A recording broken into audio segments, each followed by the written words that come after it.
Hello बच्चों, welcome back to my channel. कैसे हैं आप सब लोग। मैं आप लोग का एएमआरएस पीजीटी कॉमर्स का एग्जाम होने वाला है, या फिर जो यूपी पीजीटी टीजीटी कॉमर्स के बच्चे हैं प्रिपरेशन कर रहे हैं उनका एग्जाम होने वाला है। उन लोग के लिए मैं प्रैक्टिस सेट अपलोड कर रही थी, तो इससे पहले भी मैंने काफी प्रैक्टिस सेट अपलोड किए हैं। इसकी एक अलग से प्लेलिस्ट चैनल पर अवेलेबल है, आप देख सकते हैं। लिंक डिस्क्रिप्शन में मिल जाएगा, प्रैक्टिस कर लीजिए। उसमें कुछ क्वेश्चन ऐसे भी हैं जो प्रीवियस ईयर में आए हुए हैं, तो जिससे आपकी एक ये भी पता चल जाएगा आपको कि किस लेवल के क्वेश्चन आते हैं, और आपकी प्रैक्टिस भी अच्छी हो जाएगी। तो वीडियो को शुरू करते हैं, लेकिन शुरू करने से पहले जो बच्चों ने सब्सक्राइब नहीं किया सब्सक्राइब कर लीजिए। वीडियो अच्छी लगेगी लाइक कर दीजिएगा और फ्रेंड्स तक वीडियो को शेयर कर दीजिएगा। फर्स्ट क्वेश्चन लेते हैं। गैर व्यापारिक संस्थाओं का उद्देश्य डैश है। The object of non trading concerns dash. Social service, profit earning, both of these, none of the above. Question में कह रहा है कि जो नॉन ट्रेडिंग संस्थाएं होती हैं, जिस तरह के इंस्टीट्यूशंस होते हैं जिनका उद्देश्य जो होता है वो लाभ कमाना नहीं होता है, तो वो क्या रहता है मेन उनका एम किस एम से शुरू किए जाते हैं। क्योंकि वैसे तो अपनी जो भी वेल्थ होती है उसको मैक्सिमाइज करना या फिर प्रॉफिट गेन करना, यही दो मेन ऑब्जेक्ट हो जाते हैं जो एक बिजनेस होता है उसके लिए। लेकिन जब बात की जाती है नॉन ट्रेडिंग कंपनीज की या नॉन ट्रेडिंग इंस्टीट्यूशंस की, तो वो क्या होती हैं या किस लिए किया जाता है उनका, तो उनका मेन एम रहता है सोशल सर्विस करना। सामाजिक संस्थाएं जैसे कि जो स्कूल्स होते हैं, जो आपके कॉलेजेस होते हैं, वो किसी कंपनी में नहीं आते। किसी भी कॉलेज के आगे आपने कंपनी नहीं देखा होगा, तो वो कंपनी नहीं होते हैं, वो आपकी नॉन ट्रेडिंग इंस्टीट्यूशंस होते हैं जिनका उद्देश्य व्यापार करना नहीं होता, समाज सेवा होता है, सोशल सर्विसेज होता है। इसका आंसर क्या हो जाएगा हमारा, ऑप्शन ए। नेक्स्ट क्वेश्चन है, निम्नलिखित में से क्या आय और व्यय खाते में दर्ज किया जाता है। Which of the following is recorded in income and expenditure account? Revenue items, capital items, revenue and capital items, none of the above। Question में कह रहा है कि जो आपके आय और व्यय खाता होता है, यानी कि इनकम एंड एक्सपेंडिचर अकाउंट होता है, तो जिस तरह से प्रॉफिट एंड लॉस अकाउंट बनाया जाता है, इसी तरह से आय व्यय खाता भी बनाया जाता है। तो उसमें जो कौन सी चीजें होती हैं जो दिखाई जाती हैं, आयगत वस्तुएं, पूंजीगत वस्तुएं, राजस्व और पूंजीगत दोनों, या फिर उपरोक्त से कोई नहीं। तो जो हम इनकम और एक्सपेंडिचर अकाउंट बनाते हैं उसमें सिर्फ हम रेवेन्यू आइटम्स को ही दिखाते हैं। और ये अकाउंट जो बनता है या फिर जो आपके इनकम एंड एक्सपेंडिचर अकाउंट बनाया जाता है वो एज इट इज बनाया जाता है प्रॉफिट एंड लॉस अकाउंट की तरह ही। जो यहाँ पर ये इंपॉर्टेंट क्वेश्चन इसलिए है क्योंकि जो आपके आय व्यय खाता होता है वो बनाया जाता है जो नॉन ट्रेडिंग कंपनी, जो नॉन ट्रेडिंग इंस्टीट्यूशंस होते हैं जिनका उद्देश्य व्यापार करना नहीं होता, बिजनेस नहीं होता है, वहां पर प्रॉफिट एंड लॉस अकाउंट ना बना करके आपको क्या बनाया जाता है, इनकम एंड एक्सपेंडिचर अकाउंट बनाया जाता है। और कौन से आइटम्स इसमें दिखाए जाते हैं, तो इसमें सिर्फ आपके जो रेवेन्यू आइटम्स होते हैं, जो आयगत वस्तुएं होती हैं, उनको ही दिखाया जाता है, चाहे वो आयगत व्यय हो या फिर आयगत भुगतान हो। और जो दूसरा चीज बनती है, एक चीज और ध्यान में रखिएगा, यहाँ पर जो कैश बुक बनाई जाती है एक ट्रेडिंग संस्था में या ट्रेडिंग कंपनी में, वो कैश बुक यहाँ पर ना बना करके क्या बनाया जाता है, प्राप्य भुगतान खाता बनाया जाता है, रिसीट एंड पेमेंट अकाउंट बनाया जाता है। एज इट इज बनाया जाता है कैश बुक की तरह ही। ध्यान में रखिएगा दोनों चीजों को। यहाँ पर एक आंसर क्या होगा, ऑप्शन ए। और एक चीज और पॉइंट ध्यान में रखिएगा, जो आपका कैश बुक की तरह ही बनेगा, जो रिसीट एंड पेमेंट अकाउंट होगा, वहां पर हम आयगत और पूंजीगत दोनों प्रकार की प्राप्तियों को दिखाते हैं। लेकिन बस यहाँ पर ध्यान ये होता है, मेन ये चीजें होती हैं कि वो होनी चाहिए कैश से रिलेटेड, क्योंकि कैश ट्रांजैक्शन ही आप दिखाते हैं जो कैश बुक होती है उसमें। तो बस जो कैश रिसिप्ट या फिर कैश पेमेंट होते हैं किसी भी प्रकृति के हों, आपके चाहे वो रेवेन्यू नेचर के हों या फिर आपके कैपिटल नेचर के हों, दोनों ही दिखाए जाएंगे। तो इसका आंसर यहाँ पर जो है वो हो जाएगा ऑप्शन ए। नेक्स्ट क्वेश्चन है, यदि एक माह का किराया भुगतान किया जाना बाकी है तो समायोजन प्रविष्टि डैश होगी। If the rent of 1 month is still to be paid, the adjustment entry will be dash. Debit outstanding rent account and credit rent account. Debit profit and loss account and credit rent account. Debit rent account and credit profit and loss account. Debit rent account and credit outstanding rent account.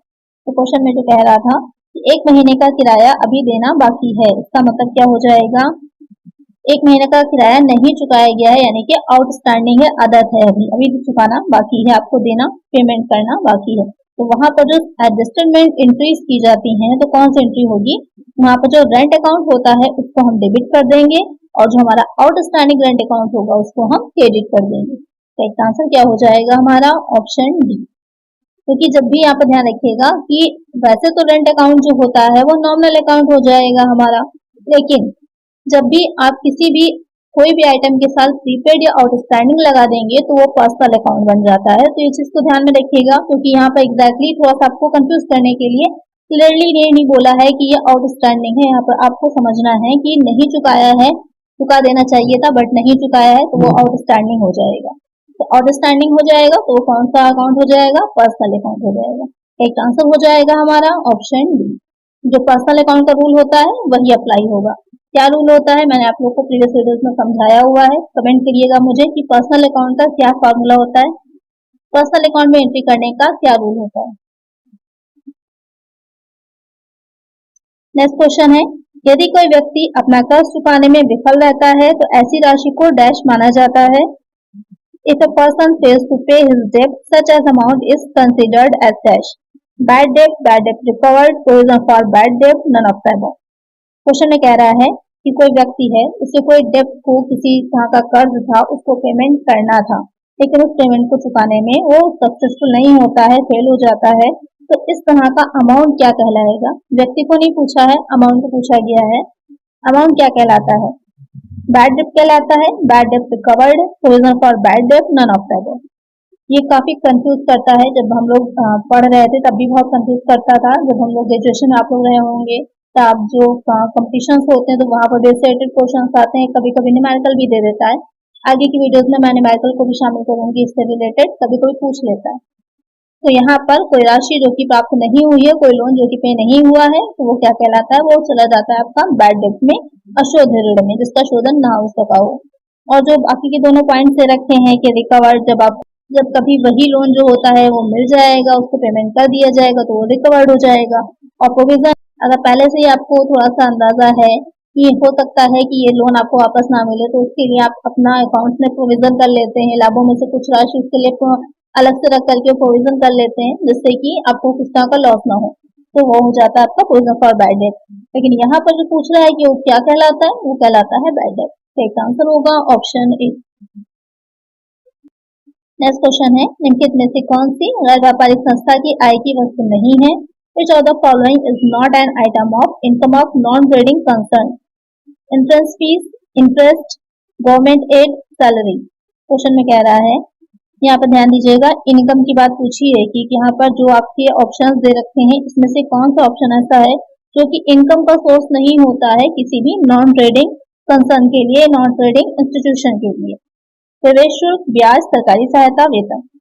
तो प्रवेश शुल्क, entrance fee रहेगी, क्योंकि जो इसमें लगे होते हैं लोग या जो काम कर रहे होते हैं या फिर जो इस तरह के इंस्टीट्यूशन होते हैं, एक तो सोशल सर्विस के पर्पज से होते हैं, तो इनको जो क्या मिलता है या क्या इनको इनकम होती है, तो इनको अनुदान मिलता है गवर्नमेंट से, ग्रांट मिलती है, गवर्नमेंट एड मिलती है, इंटरेस्ट भी मिल सकता है।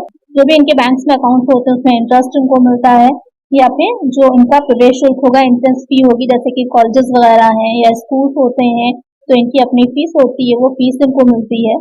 तो लेकिन इनकी जो सैलरी होती है वो इनकी आय नहीं है, वो इनका एक व्यय रहता है, क्योंकि जो इनके लोग जो कर्मचारी हैं जो काम कर रहे होंगे, वर्कर्स काम कर रहे होंगे, उनको सैलरी भी पे करेंगे, वो इनका एक्सपेंस हो जाता है, इनकम नहीं होगी।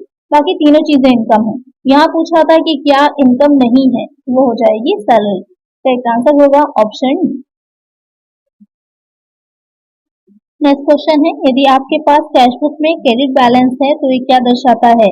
If you have a credit balance in A cash book, what does it indicate? Bank deposit, bank overdraft, bank balance, cash at bank. Question में कह रहा है कि जो कैश बुक है आपकी, अगर वहां पर क्रेडिट बैलेंस दिखा रहा है, क्रेडिट बैलेंस का मतलब क्या होगा? क्रेडिट साइड बड़ा है, डेबिट साइड छोटा है, तो वो आपका क्रेडिट बैलेंस कहलाएगा। तो जो कैश बुक होती है डेबिट साइड में आपकी रिसीव्ड आती है, और जो क्रेडिट साइड होता है वहां पर जो कैश पेड होता है वो सारी दिखाते हैं हम। तो यहाँ पर इसका मतलब आपने पेमेंट ज्यादा किया है लेकिन आपको रिसीव कम हुआ है, इसीलिए क्रेडिट बैलेंस है। और नॉर्मली जो आपकी कैश बुक होती है वो आपका कैश रिसीव्ड वाला कॉलम यानी कि डेबिट साइड बड़ा होता है, इसलिए हमेशा डेबिट बैलेंस ही दिखाती है। लेकिन इन केस अगर वो आपका क्रेडिट बैलेंस दिखा रही है तो ऐसी सिचुएशन में वो क्या दर्शाएगी? वो बैंक ओवरड्राफ्ट को दर्शाती है, बैंक अधिविकर्ष को दिखाती है। बैंक अधिविकर्ष क्या होता है? ये छोटे छोटे पॉइंट्स होते हैं, हम लोग को पता होना जरूरी होते हैं। जो कॉमर्स है उसमें छोटे छोटे टर्म्स जो होते हैं बहुत इंपॉर्टेंट होते हैं। हर सब्जेक्ट की अपनी एक लैंग्वेज होती है, तो कॉमर्स की भी अपनी एक लैंग्वेज है। तो अधिविकर्ष जो होता है, जो आपके बैंक में जितने अमाउंट डिपॉजिट होता है उस डिपॉजिट अमाउंट से ज्यादा राशि निकालने के लिए बैंक आपको अलाउ करता है। वो कहलाता है ओवरड्राफ्ट। और ये हर अकाउंट पे नहीं मिलता है, किस अकाउंट पे मिलता है आप लोग मुझे कमेंट करिए। जिन बच्चों का सही कमेंट होगा मैं अगली वीडियो में सबका नाम दूंगी कि किस अकाउंट पर बैंक ओवरड्राफ्ट दिया जाता है। बहुत अच्छा क्वेश्चन है। यहाँ पर करेक्ट आंसर क्या हो जाएगा? Option B. नेक्स्ट क्वेश्चन है, प्राप्ति एवं भुगतान खाता डैश का सारांश है। Receipt and payment account is a summary of dash, income and expenditure account, profit and loss account, cash book, none of the above. Question में कह रहा है कि जो रिसीप्ट एंड पेमेंट अकाउंट है, अभी इसके बारे में मैंने आपको बताया ही था, ये किसकी तरह होता है? जो प्राप्ति एवं भुगतान खाता बनाया जाता है, तो ये किसका सारांश होगा, किसकी समरी होगा? मतलब वही कहने का है कि किसकी समरी होता है, किसकी तरह बनाया जाता है, तो ये हो जाता है कैश बुक। जो रोकड़ खाता हम रखते हैं, जो कैश बुक हम बनाते हैं, उसकी समरी होता है, उसकी तरह बनाया जाता है। तो ऐसा देख लेते हैं कि जिस तरह कैश बुक में डेबिट क्रेडिट दो साइड होते हैं, इसमें भी आपके डेबिट और क्रेडिट दो साइड रहेंगे। जो आपका रिसीव होता है, रिसीप्ट होती है जो भी, वो आपकी डेबिट साइड में आती हैं, और जो भी आपको भुगतान करना होता है, पेमेंट करना होता है, वो सब हम दिखाते हैं क्रेडिट साइड में। और इसमें क्या रहता है, जो आपकी रेवेन्यू नेचर की हो या फिर जो आपकी कैपिटल नेचर की हो, दोनों ही आइटम्स को दिखाया जाता है। और साथ ही लेकिन यहाँ पे एक चीज ध्यान रखिएगा कि सिर्फ उनकी कैश बुक का कितना बनता है, उसी के जैसा होता है, उसी की समरी होता है। तो यहाँ पर सिर्फ आपके कैश पेमेंट है या फिर जो कैश इनकम है उसको ही दिखाया जाएगा। इसमें जो नॉन कैश एक्सपेंसेस होते हैं, जैसे कि डिप्रिसिएशन है या अक्वायर्ड इनकम है या फिर आउटस्टैंडिंग है, तो इनको नहीं दिखाया जाएगा। तो एक आंसर हो जाएगा ऑप्शन सी। नेक्स्ट क्वेश्चन है, प्रोडक्ट व्यय को डैश में दिखाया जाता है। Prepaid expenses are shown in dash, liability side, assets or liability side, none of the above. तो यहाँ पर जो प्रीपेड एक्सपेंसेस होते हैं उसको हम कहाँ पर दिखाते हैं? जो बैलेंस शीट बनाते हैं उसमें। तो आप लोग मुझे कमेंट करिएगा, इसका ये क्वेश्चन मैं पहले भी करवा चुकी हूँ आप लोगों को। इसका आंसर आप लोग मुझे कमेंट करिएगा कि जो प्रीपेड एक्सपेंसेस होते हैं उसको हम किस साइड में दिखाते हैं। अगर वीडियोस आपने नहीं देखी है तो उसकी एक अलग से चैनल पर प्लेलिस्ट है, लिंक डिस्क्रिप्शन में दे दिया है, देख लीजिए, काफी अच्छे क्वेश्चन हैं। नेक्स्ट क्वेश्चन है, अशुद्ध ऋण के लिए प्रावधान के अनुसार किया जाता है। Provision for bad debt is made as per the dash, initiative concept, conservatism concept, cost concept, going concern concept. अशुद्ध ऋण के लिए जो प्रावधान होता है, यानी कि जो बैड डेट है उसके लिए हम प्रोविजन जो करते हैं, वो किस अनुसार, किस अवधारणा के या फिर किस संकल्पना के अनुसार करते हैं। जिस पर एक पूरी अलग से वीडियो मैंने आप लोगों के लिए अपलोड करी थी, जिसमें बताया था कि कितने तरह की अकाउंटिंग की होती है, कॉन्सेप्ट कितने तरह के होते हैं, उसमें डिटेल में समझाया था। उसके बाद उसके जो एमसीक्यूज है वो भी सॉल्व करवाए थे। यहाँ पर जो कह रहा है कि प्रावधान अशुद्ध ऋण का जो होता है वो किस संकल्पना की या किस अवधारणा के अनुसार होता है, वो होती है रूढ़िवाद की अवधारणा। रूढ़िवादी अवधारणा से कहा जाता है कन्वर्टिज्म कॉन्सेप्ट। इसमें रहता है कि लाभ की प्रत्याशा ना करें, लेकिन जो भी हानियां हैं उन सबका प्रावधान कर लें। यानी कि हम ये ना देखें कि लाभ कितना हो रहा है, लेकिन हानियां हमारी क्या हो सकती हैं, क्या क्या हमें लॉसेस हो सकते हैं, उन सबके लिए हम पहले से ही प्रोविजन कर लें। वो हो जाएगा आपका ऑप्शन बी। नेक्स्ट क्वेश्चन है, कैश बुक में किस प्रकार की प्रविष्टि होती है? What kind of entry happens in cash book? Special entry, original entry, secondary entry, all of the above. तो यहाँ पर कह रहा है जो कैश बुक होती है हम बनाते हैं, उसमें किस तरह की एंट्री होती है, क्या कहलाती है? तो वो कहलाती है आपकी मूल प्रविष्टि, ओरिजिनल एंट्री। जब भी बात आती है कि जो हम अकाउंट्स बना रहे होते हैं या जो हम रिकॉर्डिंग कर रहे होते हैं ट्रांजेक्शन की, तो फर्स्ट स्टेज में हम क्या करते हैं? जर्नल एंड इट्स जो की सब्सिडरी बुक्स होती हैं वो बनाते हैं। तो जो सब्सिडरी बुक्स में आ जाती हैं आपकी जो मेन जर्नल है, इसके अलावा जो सहायक बहियां है उसमें कैश बुक आती है, आपकी सेल्स रिटर्न बुक है, या फिर जो साथ में उसकी और परचेज बुक बनती है, सेल्स बुक बनती है, परचेज रिटर्न बुक बनती है, उन सारी बुक को उसमें शामिल किया जाता है। सेकंड स्टेज में हम लेजर बनाते हैं, थर्ड में हम ट्रायल बैलेंस बनाते हैं, फोर्थ में हम मैन्युफैक्चरिंग अकाउंट, ट्रेडिंग अकाउंट है, पीएनएल है, बैलेंस शीट है, ये सब बनाएंगे। और फिफ्थ में हम उनका एनालिसिस करते हैं, जो फाइनल अकाउंट हमने बनाए होते हैं। तो यहाँ पर जो आपकी कैश बुक होती है वो मूल प्रविष्टि की पुस्तक कहलाती है, ओरिजिनल एंट्रीज की बुक कहलाती है। तो एक आंसर होगा हमारा ऑप्शन बी। नेक्स्ट क्वेश्चन है, कैश बुक के दोनों ओर की गई प्रविष्टि को क्या कहा जाता है? What is an entry made on both side of A cash book card? Contra entry, compound entry, journal entry, double entry. Cash book में कुछ ऐसी एंट्रीज होती है जो बोथ साइड की जाती हैं, तो उसको क्या कहते हैं? वो एंट्रीज कहलाती है कॉन्ट्रा एंट्री। तो एक आंसर होगा हमारा ऑप्शन ए। नेक्स्ट क्वेश्चन है, निम्नलिखित में से किसको कॉन्ट्रा एंट्री माना जाएगा? In which case will a transaction be treated as a contra entry? when the cash is received and deposited from the customer, when the cash is withdrawn from the bank for office use, both of the above, none of the above. Question में कह रहा है कि जो आपकी Contra entry जैसे कि अभी मैंने बताई थी कि दोनों साइड्स को इफेक्ट करती है, तो यहाँ पर जो ऑप्शंस दे रखे हैं आपको बताना है कि किसको माना जाएगा या फिर किसी को नहीं माना जाएगा, तो आपका नन हो जाएगा।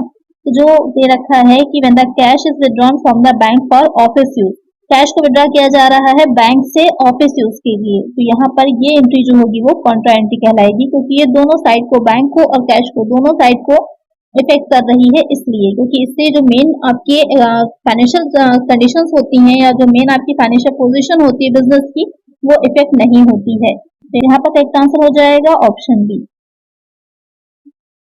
नेक्स्ट क्वेश्चन है, रिकॉर्डिंग के लिए उपयोग की जाने वाली खुदरा रोकड़ बुक क्या है? व्हाट इज ए पेटी cash book used for recording? Payment of पेटी कैश एक्सपेंसेस, पेटी cash received, all cash payments, all of the above.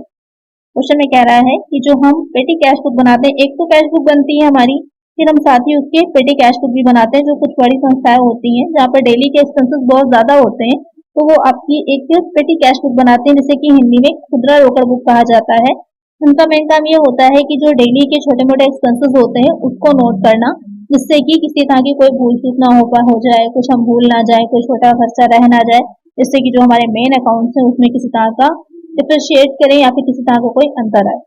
तो यहाँ पर क्या करेक्ट आंसर होगा आपका कि पेमेंट्स ऑफ पेटी कैश एक्सपेंसेस, जो छोटे मोटे नगद खर्चे होते हैं उनका भुगतान करने के लिए इसको हम बनाते हैं या फिर तैयार की जाती है।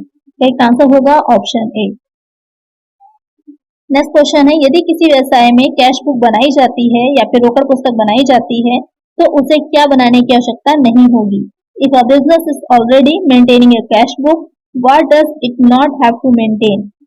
Sales book, journal proper, cash and bank accounts in the ledger, purchase book. Question में कह रहा है कि कोई बिजनेस है जो ऑलरेडी कैश बुक बना रहा है, तो ऐसे कौन सा अकाउंट जो होगा या फिर इसमें से कौन सी ऐसा चीज है जो उसे नहीं बनानी, कौन से ऐसे बुक है उसे जो नहीं रखनी है? तो अगर वो कैश बुक बना रहा होगा तो उसे cash and bank account laser में नहीं बनाना होता, क्योंकि जो कैश बुक उसने बनाई है उसी से जो निकल करके बैलेंस आ रहा है उसी बैलेंस को वो आगे अकाउंट्स में दिखा देता है, इसलिए उसे अलग से लेजर में कैश और बैंक का अकाउंट नहीं खोलना पड़ता। एक आंसर हो जाएगा ऑप्शन सी। नेक्स्ट क्वेश्चन है, पोस्ट डेटेड चेक को क्या मानते हैं? What do you consider post dated cheque as? Cash reverse, accounts receivables, bank balance, cash. Question में कह रहा है कि जो पोस्ट डेटेड चेक होते हैं उसको हम किस तरह से मानते हैं जो अपने बिजनेस में। सबसे पहले समझना होगा कि पोस्ट डेटेड चेक होता क्या है, कि जो चेक आप कोई भी राइटर है लिख रहा होता है या फिर चेक लिख रहे होते हैं, तो उसको अभी जो करंट की डेट है, जिस डेट पे आप उस चेक को लिख रहे हैं, वो डेट उसमें ना डाल करके हम फ्यूचर की कोई डेट डालते हैं, इसलिए वो क्या कहलाता है? पोस्ट डेटेड चेक कहलाता है। अब बात आती है कि उसको हम किस तरह से अपने जो हमने अकाउंट्स रखे उसमें ट्रीट करते हैं। तो एज ए कैश को ट्रीट नहीं किया जाता, उसे ट्रीट किया जाता है अकाउंट्स रिसीवेबल्स के तौर पर, जो प्राप्त खाते या प्राप्त बिल होते हैं उसकी तरह हम उसको ट्रीट करते हैं। तो एक आंसर क्या हो जाएगा हमारा? Option B. नेक्स्ट क्वेश्चन है, यदि कोई व्यक्ति अपना ऋण चुकाने में विफल रहता है तो ऐसी राशि को डैश माना जाता है। If a person fails to pay his debt, such an amount is considered as dash. Bad debt recovered, provision for bad debt, none of the above। बहुत सिंपल सा इजी सा क्वेश्चन है, आपकी समझ में आ ही गया होगा कि कोई व्यक्ति है, कोई पर्सन है, अपने डेट को नहीं रीपे कर पा रहा है, नहीं चुका पा रहा है, तो उसे हम क्या मानेंगे? वो हो जाता है हमारा बैड डेट यानी कि अशुद्ध ऋण। तो एक आंसर हो जाएगा ऑप्शन ए। नेक्स्ट क्वेश्चन है, the provision for bad debt is made by crediting dash. अशुद्ध ऋणों के लिए प्रावधान डैश क्रेडिट करके किया जाता है।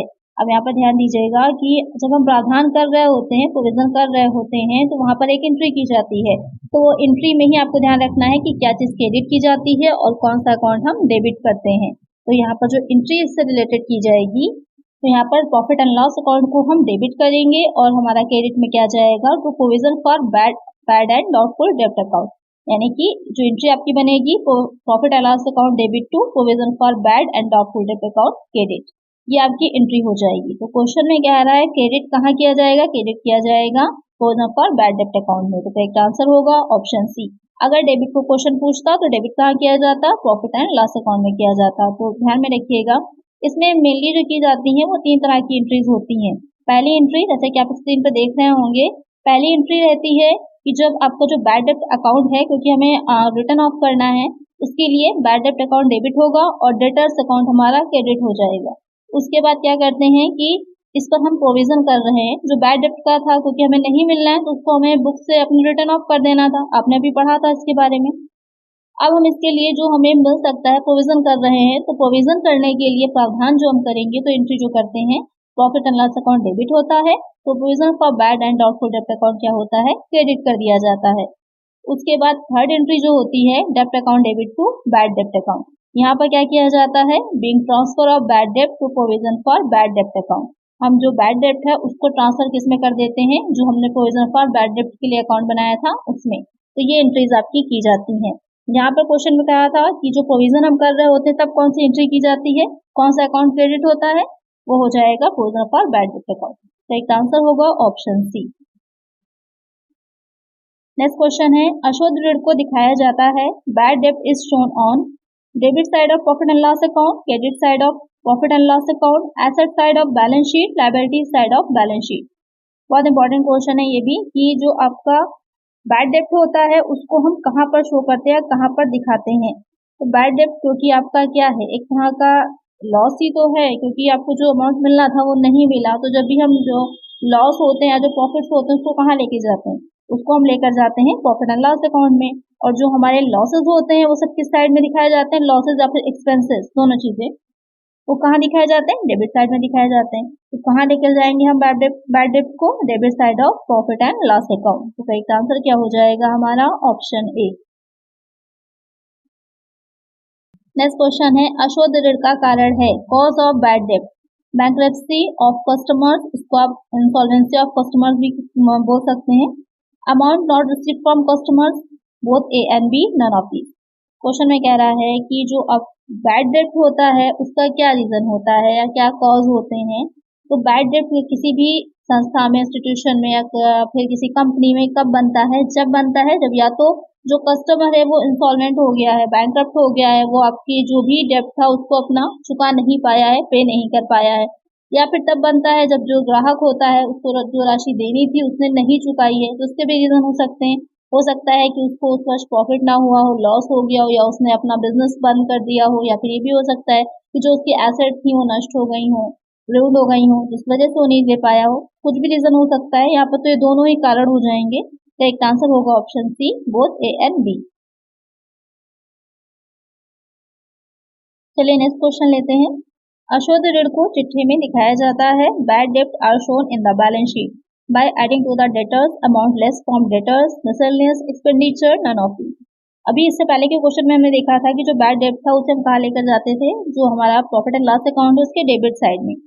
अंत में जब एंड में हम जो अकाउंट अपने बैलेंस शीट, क्योंकि आपको पता ही होगा लास्ट में बनाई जाती है, तो बैलेंस शीट जब हम बना रहे होते हैं तब हम अशुद्ध ऋण को कहाँ पर दिखाते हैं, तो जो बैलेंस शीट हम बनाते हैं उसमें जो आपके डेटर्स होते हैं उसमें से घटा करके दिखाया जाता है, उसमें से अमाउंट को लेस कर दिया जाता है जितना हमारा बैड डेब्ट बन रहा होता है। तो एक आंसर क्या होगा, ऑप्शन बी।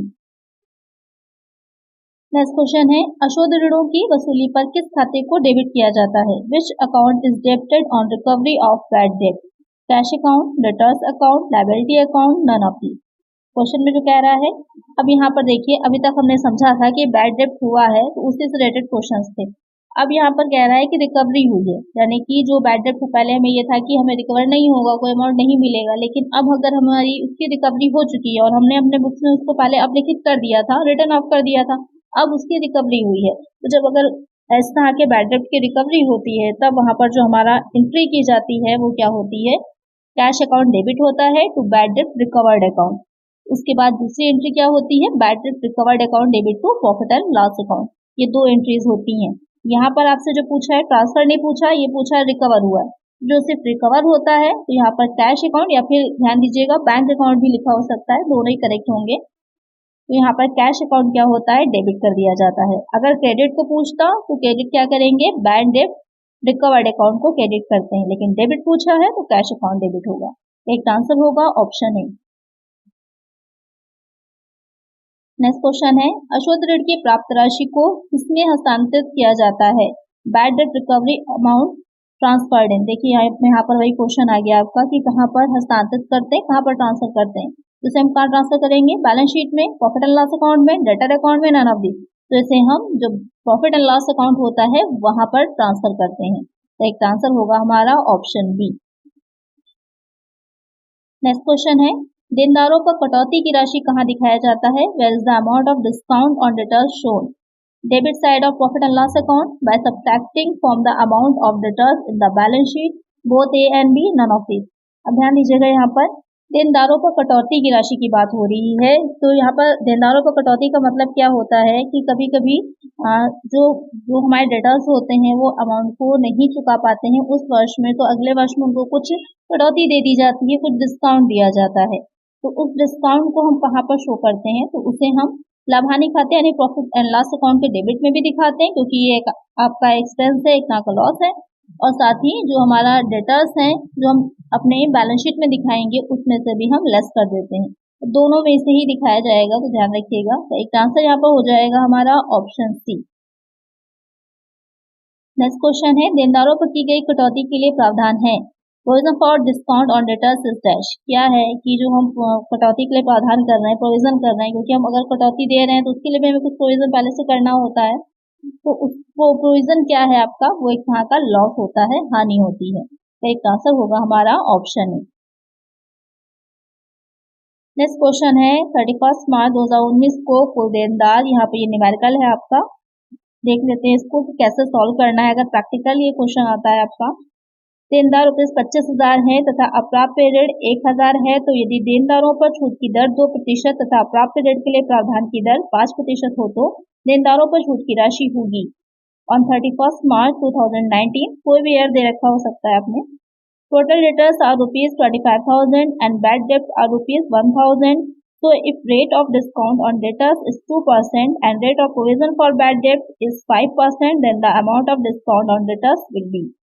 तो यहाँ पर आपको निकालनी है कि देनदारों पर छूट की राशि क्या होगी। क्या बताया है कि 25,000 के देनदार थे, 25,000 के डेटर्स थे, और अप्राप्य यानी कि बैड डेट था 1,000 का, और जो हम डिस्काउंट दे रहे थे डेटर्स को वो 2% का है, और जो अप्राप्य ऋण के लिए यानी जो प्रोविजन हम कर रहे हैं बैड डेट के लिए वो कितने का हो जाएगा? वो होगा हमारा 5% का। तो अब हमें टोटल ये निकालना है कि जो डेटर्स है उसको जो डिस्काउंट की राशि दी जाएगी वो कितनी होगी, ये हमें सॉल्व करना है। तो इसको सॉल्व करने के लिए हम क्या करेंगे, जो हम सबसे पहले हमारे डेटर्स का अमाउंट है उसको हम लिख लेंगे। आपको कोई अकाउंट बनाने की आपको नीड नहीं है, डायरेक्ट हम इसे सॉल्व करेंगे। तो यहाँ पर जो डेटर है कितने का दे रखे हैं, 25,000 के एज इट इज लिख लीजिए। उसमें से हम लेस कर देंगे जो हमारा बैड डेट है, क्योंकि अभी तो हमने यही पढ़ा था जो बैड डेट होते हैं उसको हम डेटर्स में से लेस कर देते हैं। अब हम उसको लेस कर देंगे, तो 25,000 में से 1,000 लेस करेंगे, कितना आएगा? 24,000 आ जाएगा। उसके बाद हमसे क्या कह रहा है कि जो हमें डिस्काउंट निकालना है वो सबसे लास्ट में आएगा। उसके बाद जो हम प्रावधान कर रहे हैं, प्रोविजन कर रहे हैं बैड एंड डाउटफुल डेब्ट के लिए, अब हम उसको लेस करेंगे। उसको लेस करने के लिए क्या करेंगे, आपको जो अपने अमाउंट बैड डेब्ट को लेस करके निकाला था 24,000 का, उस पर हम 5% निकालेंगे। कितना आएगा हमारा? 1,200 का आएगा, 1,200 का आएगा। अब इसको हम लेस कर देंगे। लेस करने पर कितना आएगा हमारा? 22,800, 22,800 का अमाउंट आएगा। इस 22,800 पर हम क्या करेंगे, जो हमारी दे रखी है डिस्काउंट के लिए कितने परसेंट का? 2% का, वो हम डिस्काउंट ऑन डेटर्स निकालेंगे 2%। 22,800 का 2% निकालेंगे, कितना आ जाएगा? 456। यही हो जाएगा हमारा आंसर। यही हो जाएगा हमारी जो डिस्काउंट का अमाउंट होगा वो। बहुत इजी है, बस ध्यान में रखना है कि स्टेप बाय स्टेप आपको क्या करना है। सबसे पहले हमको जो डेटर्स का अमाउंट उसमें से बैड डेट लेस करना है, उसके बाद हमें प्रोविजन का अमाउंट लेस करना है, उसके बाद हम ये निकालेंगे जो हमारा डिस्काउंट होगा उसको। अब एक चीज और ध्यान रखिएगा, अगर आपसे क्वेश्चन में यहाँ पर ये पूछता कि लास्ट में हम जो बैलेंस शीट में उसमें कितना अमाउंट दिखाएंगे, तो जो अभी आपने डिस्काउंट निकाला है इसको भी हम लेस कर देते। ये जो हमारा 456 निकल के आया है, 456 निकल के आया है, उसको भी हम जो 22,800 का अमाउंट है उससे लेस कर देते। उसके बाद जो अमाउंट हमारा आता उसी अमाउंट को, उसी डेटर्स के अमाउंट को हम दिखाते जो हमारी बैलेंस शीट है उसमें। तो अब आपको क्लियर हो गया होगा, जो अभी आपने पढ़ा जितने क्वेश्चन सॉल्व किए उस सबकी समरी था ये। तो आपको आई होप पूरी तरह से क्लियर हो गया होगा कि अगर न्यूमेरिकल लिस्ट आएगा तो आप इसे कैसे लगाएंगे। तो अगर वीडियो अच्छी लगी है, क्वेश्चन समझ में आए हैं, तो वीडियो को लाइक जरूर करिएगा। आप लोग लाइक नहीं करते, एक लाइक करिएगा और फ्रेंड्स तक वीडियो को शेयर करिएगा। और इसी तरह आगे इसके जो पॉइंट्स आगे के दे रखे हैं उनसे रिलेटेड वीडियोज भी आती रहेंगी, तो चैनल को सब्सक्राइब कर लीजिएगा। मिलते हैं नेक्स्ट वीडियो में। Thank you.